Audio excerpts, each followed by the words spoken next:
முடியாத ஜெயலலிதா தமிழ்நாட்டில் ஓட்டு வாங்கி 40 தொகுதி ஜெயிச்சு இந்தியாவுக்கே பிரதமர் ஆகணும்னு நினைக்கிறியே. அதான் எங்களை பார்த்து கேட்ட கேள்விதான் எங்களுக்கு ஞாபகம் வருது.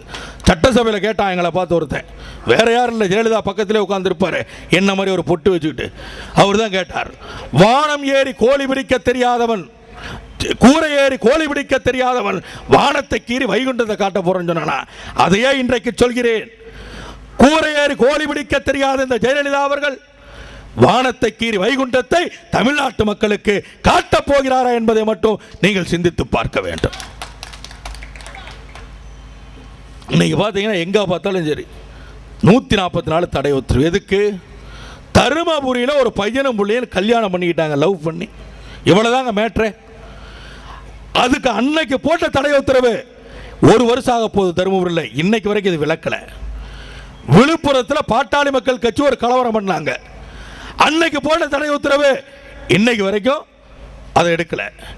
நெல்லையில் பூலித்தேவன் ஒண்டி வீரன் 2 வீரர்கள், ஒரு மன்னனும் ஒரு தளபதி, இவங்களுக்கு ஒவ்வொரு வருஷம் விழா நடக்கும் இந்த மாசத்துல செப்டம்பர் 2ஆம் தேதி வரைக்கும்.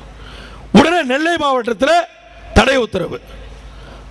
அடுத்து இதை விட கொடுமை தாளவாடின்னு எங்க ஊரில் இருக்கு, ஈரோடு மாவட்டத்தில். போன வருஷம் அந்த விநாயகர் சிலையை வச்சு ஏதோ ஒரு சின்ன பிரச்சனையாகி போச்சு. இந்த வருஷம் என்ன பண்ணிட்டாங்க தெரியுங்களா? அந்த தாளவாடி பகுதிக்கு மட்டும் 144 தடை உத்தரவு. இந்த காஞ்சி மாநகரத்தில் பேரறிஞர் அண்ணா உதித்த இந்த ஊரிலே இருந்து தமிழ்நாட்டு முதலமைச்சருக்கு ஒரே ஒரு கோரிக்கை விடுக்கிறேன். முதலமைச்சர் அவர்களே, நீங்கள் 144 தடை உத்தரவை போட்டு தேசிய முற்போக்கு திராவிட கழகத்தினுடைய அரசியல் பணியை மட்டுமல்ல, தமிழ்நாட்டிலே இருக்கின்ற எதிர்க்கட்சிகளுடைய ஒட்டுமொத்த அரசியல் பணியையும் நீங்கள் தடுத்துக் கொண்டிருக்கிறீர்கள். ஆட்சி அதிகாரம் இருக்கிறது என்கின்ற ஆணவத்திலே 144 தடை உத்தரவு பிறப்பித்து இன்றைக்கு எந்த மாவட்டத்திலும் ஒரு கொடி கட்ட முடியாது, ஒரு பொதுக்கூட்டம் நடத்த முடியாது, ஒரு கட்சியினுடைய செயல் வீரர் கூட்டத்தை நடத்த முடியாது, கட்சியினுடைய ஒரு கொடியேற்று விழாவை நடத்த முடியாது. இப்படி எல்லாம் வைத்திருக்கிறீர்களே, உங்களுக்கு ஒரே ஒரு வேண்டுகோளை விடுக்கிறேன். உங்களுக்கு ஈஸியா போயிடும். தமிழ்நாடு முழுவதும் 144 தடை உத்தரவை நீங்க அமல்படுத்துங்க. தமிழ்நாட்டில் ஒரு எதிர்க்கட்சி கூட பேச மாட்டான், ஒரு மீட்டிங் நடக்காது, உங்களை எதிர்த்து பேச மாட்டான். இதை விட இன்னொரு வாய்ப்பு இருந்தா பாருங்க. சட்டத்தில் இடம் இருந்தா இந்திரா காந்தி அம்மா எப்படி மிசா பீரியட் கொண்டு வந்து எமர்ஜென்சி கொண்டு வந்தாங்களோ அது மாதிரி நீங்களும் தமிழ்நாட்டில் எமர்ஜென்சியை கொண்டு வரதுக்கு வாய்ப்பு இருந்து சட்ட நிபுணர்கள்ட்ட கேளுங்க. உங்களுக்கு தான் சட்டம் உங்க சக்கர பொங்கலாச்சு.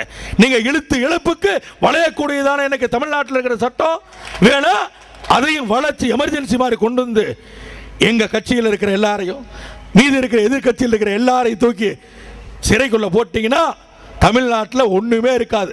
எங்கு பார்த்தாலும் ஜால்ரா சத்தம் மட்டும் கேட்கும், அம்மா வாழ்க அம்மா வாழ்கன்னு.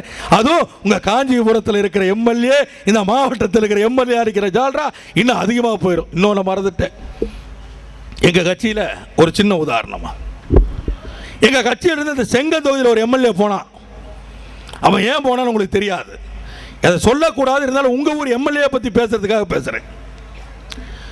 எங்க தலைவர் என்ன பண்ணாரு, ஒரு நாள் தலைவர் ஆபீஸ்க்கு வரார், ஒரு பெண்மணி கை குழந்தையோட வந்து ஆபீஸ் வாசல்னு அழுதுகிட்டு இருக்கு. தலைவர் காரில் வரும்பொழுது பார்த்துட்டார், உள்ள வந்து கேட்டார், யாரோ ஒரு அம்மா வெளியே நின்று அழுதுகிட்டு இருக்கு, கை குழந்தை உள்ள வர சொல்லு என்னன்னு கேளுன்னு.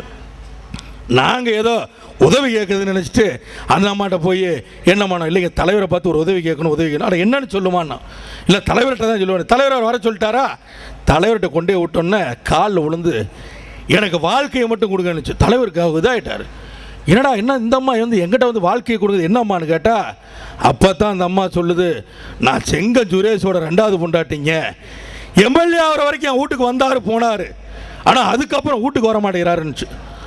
தலைவரை கூப்பிட்டு மிரட்டி சுரேஷ் சத்தம் போட்டு, ஏண்டா அறிவு இருக்காடா, ஏற்கனவே கல்யாணம் பண்ண மனைவி இருக்கு, இன்னொன்று ஏண்டா ஏடா உனக்கு அறிவு இல்லையாடான்னு சொல்லி திட்டினார். திட்டிட்டு அப்பதான் சொன்னார், நீ ஒன்னா கட்டிய மனைவிக்கு உண்மையா இருக்கணும், இல்லையா 2வதா வச்சுக்கிட்ட மனைவிக்காவது உண்மையா இருக்கணும். 2 பேருக்கு உண்மையா இல்லை. முதல்ல இதையெல்லாம் சமாதானப்படுத்தி எல்லாத்தையும் அமைதிப்படுத்திட்டு அதுக்கப்புறம் நீ வா உனக்கு கட்சி வேலை தரலாம். இவ்வளவுதான் பிரச்சனை, வேற ஒண்ணுமே இல்லை. அவன் வந்து மன்றத்திலிருந்து வந்தவன் இல்லைன்னு சொல்ல, அண்ணன் தலைவர் அவங்கள்ட்ட பேசுறது இல்லைங்க. இது யாருக்காவது தெரியுமா வெளியே? ஏன்னா எந்த துரோகத்தையும் புரட்சி கலைஞர் மன்னித்து விடுவார். ஆனால் பெற்ற தாய்க்கும் கட்டிய மனைவிக்கும் துரோகம் செய்கின்ற எவனா இருந்தாலும் சரி தலைவருக்கு அது பிடிக்காது. ஒரு தலைவர் எப்படி இருக்கான்னு பார்த்துக்கிட்டீங்களா? ரெண்டாவது முண்டாட்டி கட்டிக்கிட்டு வீட்டுக்கு வரதுன்னு சொன்னதுக்கு அவனுக்கு அவ்வளோ பெரிய பனிஷ்மெண்ட். ஆனால் இங்கே அதிமுக ஒரு கதையை கேளுங்க. உங்க ஊரில் ஒரு மாவட்ட செயலாளர் இருக்கார், ஆளுங்கட்சி மாவட்ட செயலாளர், உத்தரமேரூர் எம்எல்ஏ. ஐயோ எல்லாருக்கும் தெரியும் போல் இருக்க. தினகரன் பத்திரிகையில் அன்னைக்கு ட்ரெயினில் வந்துகிட்டு இருப்பேன், ஈரோடு வரும்போது தினகரன் பத்திரிகை எடுத்து பார்த்தேன். தினகரில் தான் வந்தது, வேறு எதுலேயும் வரல. என்ன தினமலர் பெயர்லாம் போட மாட்டேன், அவன் ஜெயலலிதாவுக்கு ஜால்ரா. அவரை தினத்தந்தி பார்த்தீங்கன்னா அவங்க யாரை பற்றியும் தப்பாக போட மாட்டாங்க, அதை விட்டுருங்க. தினகரன் மட்டும் ஆப்போசிட் நியூஸ் அடித்தாங்க. என்னன்னா எம்எல்ஏவை துடைப்பைத்தால் அடித்த மனைவி அப்படின்னு சொல்லி தலைப்பு செய்தி போட்டு, என்னடா உள்ள செய்தியை பார்க்குறேன். காலையில் விடிய 5 மணிக்கு யாரோ ஒரு வீட்டில் எம்எல்ஏ இருந்தாருன்னு சொல்லி அவர் மனைவி போய் துரத்தி ரோட்டில் அடிச்சாங்கன்னு போட்டிருந்தாங்க. அந்த செய்தி உண்மையா இல்லைன்னா அவர் அந்த பத்திரிகை மேலே கேஸ் போட்டுக்கணும். இது வரைக்கும் அந்த மாதிரி ஒன்றும் போடலை. நான் யாரா இந்த எம்எல்ஏ ஒன்றும் தெரியலையான்னு சொல்லிட்டு அப்புறம் காஞ்சிபுரத்தில் யார் என்னன்னு விசாரித்தேன். அப்போ தான் சொன்னாங்க அண்ணன் வாலாஜா பார்த்து அண்ணன் கணேசன். ஓ இவர் தானே அவர், இனியா பார்த்தா பார்க்க ரொம்ப குழந்தை பையமாட்டு இருக்காரு, சரின்ட்டு விட்டோம். ஜெயலலிதாவுடைய அந்த குணாதிசயத்துக்கும் நம்ம தலைவருடைய குணாதிசயத்துக்கு பாருங்க. பொண்டாட்டிக்கு துரோகம் பண்ணான்னு சொல்லி அவங்கள பேச மாட்டேன்னு சொல்லி துரத்து விடுறாரு. ஆனால் பொண்டாட்டிக்கு துரோகம் பண்ணது பத்திரிகை செய்தி வந்த ஒரே காரணத்திற்காக அவனை தூக்கி நீ மாவட்ட செயலாளராக உட்கார வைக்கிறைய வெக்க கட்ட பொம்பளையா இருக்கிறனே, இதெல்லாம் ஒரு முதலமைச்சரா? உன்னோட ஆட்சி தமிழ்நாட்டில் இருந்தா எந்த லட்சணத்தில் இருக்கும் என்பதற்கு ஓர் உதாரணம் தான் இன்றைக்கு இந்த காஞ்சிபுரம் மாவட்டத்தில் மாவட்ட செயலாளராக இருக்கின்ற உத்திரமேர் தொகுதியுடைய எம்எல்ஏவா இருக்கின்ற வாலாஜா கணேசனை பற்றி சொல்றேன். தனிப்பட்ட முறையில் அவரை விமர்சனம் பண்ண வேண்டிய அவசியம் எனக்கு இல்லைங்க. ஏன் இதை சொல்கிறேன்? என் தலைவனை பார்த்து குடியாரங்கிற. இப்போ பார்த்தீங்கன்னா இந்த பத்திரிகை எழுதுவான் விஸ்கி காந்த், எது இந்த நமதி எம்ஜிஆர் பத்திரிகையில், ஏய் இன்னைக்கு சவால் உரையா, உங்க அம்மாவை வர சொல்லு, என் தலைவனை வர சொல்றியா? எங்க கவர்மெண்ட் ஆஃபீஸருக்கு வருவோம். யாருடைய உடம்புல ஆல்கஹால் பவர் இருக்குன்னு பார்த்துருமாயா? யாருகிட்ட பேசிட்டு? இன்றைக்கும் சொல்கிறேன், என் தலைவன் சினிமா உலகிலே இருந்தார். 2005 அது. சினிமா உலகிலே இருக்கின்ற வரையிலும் ஜாலியா இருந்தார், இல்லைன்னா மறுக்கவே இல்லை, எங்கேயும் என் தலைவனை மறுத்ததில்லை.